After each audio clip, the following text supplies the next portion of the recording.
Une nouvelle pandémie est en cours de planification et la maladie est encore inconnue. Par contre, la pandémie, elle est d'ores et déjà prévue. Cette maladie inconnue, nommée la maladie X, est la nouvelle version du Covid-19.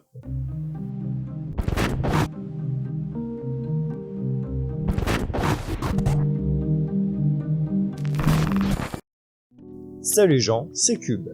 Cette maladie inconnue, nommée maladie X, est la nouvelle version de la Covid-19.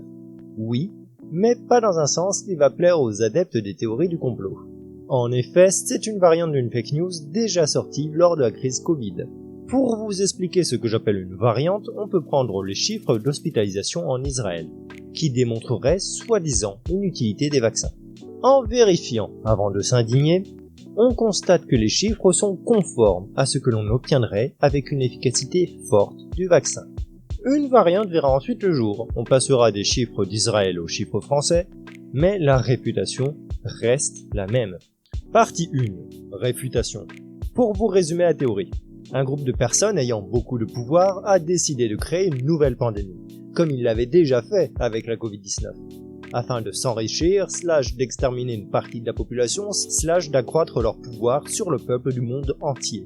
Comme dit à l'époque, quand je parlais de l'Event 101 Pandemic Exercise, plusieurs aspects du propos m'interrogent. Sous partie 1, l'information facilement trouvable. Déjà, pourquoi laisser cette information capitale d'une nouvelle pandémie prévue aux yeux de tous? Savoir que la pandémie est préméditée, c'est savoir qu'il y aura sûrement un moyen d'en réchapper. Sans quoi ce petit groupe de personnes ne se risquerait sûrement pas à lâcher cette maladie en pleine nature comme ça. D'autant que certains parlent de propager cette maladie via des chemtrails. Je vous laisse d'ailleurs aller voir la vidéo du débunker des étoiles à ce sujet, mais en gros ça se propagerait au gré des vents. Et donc pour cette minorité, c'est prendre le risque de s'infecter avec le virus qu'ils ont créé. Donc en résumé, cette information diffusée au grand public, ayant même une page Wikipédia, met à mal tout ce plan. Pourtant, il n'y a pas eu de censure, pas de suppression, malgré des données disponibles et même partagées dès 2018. Sous partie 2, prédiction et préméditation. Ce que je disais sur l'Event 101 est encore valable ici. Prédire n'est pas préméditer. Faisons une comparaison. La maîtresse nous faisait faire un exercice incendie assez régulièrement, au cas où qu'un incendie se déclare. C'est pas pour autant que si un incendie s'était réellement déclaré, on aurait accusé la maîtresse de foutre le feu pour toucher l'assurance incendie ou je ne sais quoi. Ce que j'essaye d'expliquer, c'est que le temps transforme le possible en réel. Forcément, au bout d'un moment, l'école va prendre feu, ou une nouvelle pandémie va frapper le monde. En se basant sur les événements passés, on pouvait savoir qu'une prochaine pandémie serait sûrement plus due à un coronavirus, à la vue du moins des faits concernant le SRAS et le MERS. D'où l'utilisation d'un coronavirus lors de l'Event 101. Voilà, ça vient de là. Mais tout le reste des informations ne correspondent pas avec le SARS-CoV-2 de 2019, parce qu'on ne savait pas que cette maladie existait à l'époque. Mais que fais-tu de la maladie X, vous allez me dire? Sous partie 3, une maladie hypothétique. La maladie X est une maladie hypothétique. Elle est en partie fictive, dans le sens qu'elle n'existe pas. Elle n'existe pas réellement. Mais d'un autre côté, certaines maladies peuvent être qualifiées de maladies X. C'est évidemment le cas de la Covid, dont je vous rabâche les oreilles depuis le début de cette vidéo. Et oui, je ne construis pas mes vidéos au hasard. Qui l'eût cru? C'est pour cela que l'information est facilement trouvable sur internet. C'est pour cela qu'on sait qu'une pandémie de maladie X aura lieu, sans connaître cette maladie. Forcément, une pandémie de maladie X aura à nouveau lieu un jour, tout comme ça a déjà eu lieu par le passé. Simplement car maladie X, c'est une case vide dans laquelle on fait rentrer ce que l'on veut, tant que ça provoque une maladie grave en tout cas. Et le jour où ça se produira, ceux qui n'ont pas compris ce que c'est diront « Oh là là, on avait raison !» Et justement, j'aimerais leur parler. Partie 2. Discussion.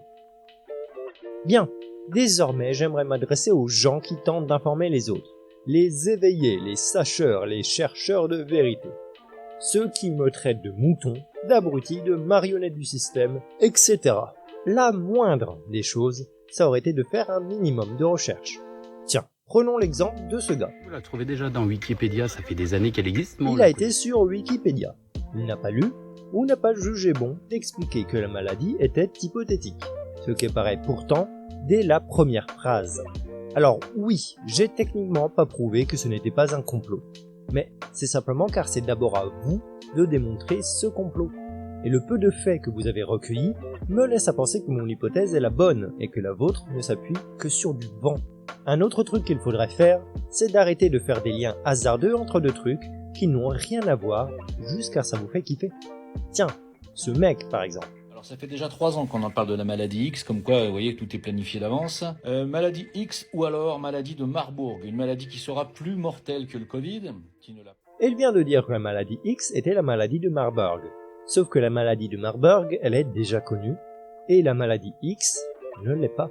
Elle touche principalement les pays africains, et n'est donc pas une pandémie. En bref, ça n'a rien à voir. Et si on part du principe que cette personne est honnête, alors elle a relayé, sans la moindre vérification, cette information. On a vu mieux comme méthode. Ce qui m'amène à conclure sur une question. Pourquoi faire confiance à ces deux personnes, dont l'une que l'on sait incompétente dans le domaine de la santé, mais se méfier de moi sous prétexte que je ne suis pas expert du domaine? À méditer. Ça fait réfléchir, on vit dans une saucisse, tout ça. Sur ce, c'était Cube. D'ici à la prochaine vidéo, vérifiez avant de partager. Merci. Et bye.